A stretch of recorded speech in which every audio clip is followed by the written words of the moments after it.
ಅಷ್ಟೇ. ಇವತ್ತು ಮನೇಲಿ ಕಡ್ಲೆಕಾಯಿ ಇತ್ತು ಸರಿ ಅಂತ ಹೇಳಿ ಅದನ್ನೆಲ್ಲ ಹುರಿತಾ ಇದ್ದೆ.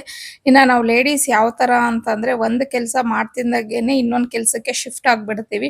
ಅದನ್ನ ಹುರಿತಾ ಇದ್ದಂಗೆ ನನ್ಗೆ ಯಾಕೋ ಸ್ಟವ್ ಎಲ್ಲ ಸ್ವಲ್ಪ ಗಲೀಜಾಗಿದೆ ಅಂತ ಹೇಳಿ ಅನ್ನಿಸ್ತಾ ಇತ್ತು. ಸರಿ ಅಂತ ಹೇಳಿ ಹಾಗೆ ಅದನ್ನೆಲ್ಲ ಒರೆಸ್ಕೊಂಡು ಕೌಂಟರ್ ಟಾಪ್ ಎಲ್ಲ ಕ್ಲೀನ್ ಮಾಡ್ಕೊಂಡೆ. ಆಮೇಲೆ ಮನೇಲಿ ಕೆಲವೊಂದು ಫ್ರೂಟ್ಸ್ ಎಲ್ಲ ಇತ್ತು. ಸರಿ ನಾನು ಅದನ್ನೆಲ್ಲ ಆರ್ಗನೈಸೇ ಮಾಡ್ಕೊಂಡಿರ್ಲಿಲ್ಲ. ಅದನ್ನೆಲ್ಲ ಆರ್ಗನೈಸ್ ಮಾಡ್ಕೊಂತಾ ಇದ್ದೆ. ಅಷ್ಟೊತ್ತಿಗೆ ನನ್ನ ಫ್ರೆಂಡ್ ಕಾಲ್ ಮಾಡಿದ್ರು. ಈ ತರ ಡ್ರೆಸ್ ರೆಡಿ ಆಗಿದೆ ಪುಷ್ಪ, ಪಾವನಿ ಏನಾದ್ರು ಫ್ರೀ ಆಗಿದ್ರೆ ಸ್ವಲ್ಪ ಕಳಿಸಿ ಅಂತ ಹೇಳಿ.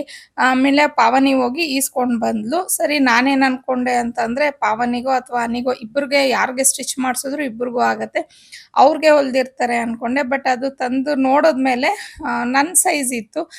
ನನ್ಗೆ ಹೊಲ್ದ್ಬಿಟ್ಟಿದ್ದಾರೆ ಟಾಪ್ ಅಂತ ಹೇಳಿ ಅನ್ಕೊಂತಾ ಇದ್ದೆ. ನೀವು ಈ ಡ್ರೆಸ್ನ ನೋಡ್ತಿದ್ರೆ ನಿಮಗೆ ಗೊತ್ತಾಗಿರತ್ತೆ ಅಂತ ಹೇಳಿ ಅನ್ಕೊಂತೀನಿ. ನಮ್ಮ ಅರ್ನಿ ಕಲೆಕ್ಷನ್ ಅಲ್ಲಿ ನಾನು ಈ ಒಂದು ಸ್ಯಾರಿನ ಹಾಕಿದ್ದೆ.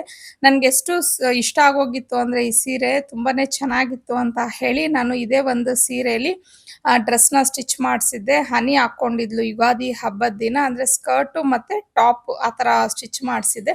ಸೊ ಅವಾಗ ನಾನು ಹೇಳಿದ್ದೆ ಇದರಲ್ಲಿ ಬಟ್ಟೆ ಸ್ವಲ್ಪ ಉಳಿದಿದೆ, ನಾನು ಅದರಲ್ಲಿ ಬೇರೆ ಟಾಪ್ ಏನಾದರೂ ಸ್ಟಿಚ್ ಮಾಡಿಸ್ತೀನಿ, ಹಾಗೆ ನಿಮ್ಮ ಜೊತೆ ಎಲ್ಲ ಶೇರ್ ಮಾಡ್ಕೊತೀನಿ ಅಂತ ಹೇಳಿ. ಹಾಗಾಗಿ ಇದನ್ನ ಶೇರ್ ಮಾಡ್ತಿದ್ದೀನಿ.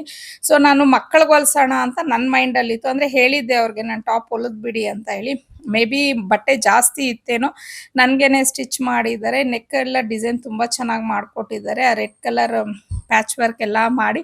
ಸೊ ನನ್ನ ಹತ್ರ ರೆಡ್ ಕಲರ್ದೊಂದು ಪ್ಲಾಜೋ ಪ್ಯಾಂಟ್ ಇತ್ತು, ಅದನ್ನು ನಾನು ಮ್ಯಾಚ್ ಮಾಡಿಕೊಂಡೆ. ಫಿಟ್ಟಿಂಗ್ ಮಾತ್ರ ತುಂಬ ಚೆನ್ನಾಗಿದೆ. ಡ್ರೆಸ್ಸು ಅಷ್ಟೇ ನನಗೆ ತುಂಬಾನೇ ಇಷ್ಟ ಆಯಿತು. ತುಂಬ ಚೆನ್ನಾಗಿ ಹೊಲ್ಕೊಟ್ಟಿದ್ದಾರೆ. ಹಾಗೇನೆ ಈ ಥರ ಸೀರೆಯಲ್ಲಿ ನಾವು ಯಾವುದೇ ಒಂದು ಡ್ರೆಸ್ಸಸ್ನ ಸ್ಟಿಚ್ ಮಾಡಿಸ್ತೀವಿ ಅಂದರೆ ಕಾಟನ್ಗಿಂತ ಕ್ರೇಪ್ ಮೆಟೀರಿಯಲ್ ಲೈನಿಂಗನ್ನು ಹಾಕ್ಸಿದ್ದೀವಿ ಅಂದರೆ ತುಂಬಾನೇ ಚೆನ್ನಾಗಿರತ್ತೆ. ಸೊ ಅವರು ಕ್ರೇಪೇ ಹಾಕಿದ್ದಾರೆ. So thank you for watching. See in the next vlog. Bye.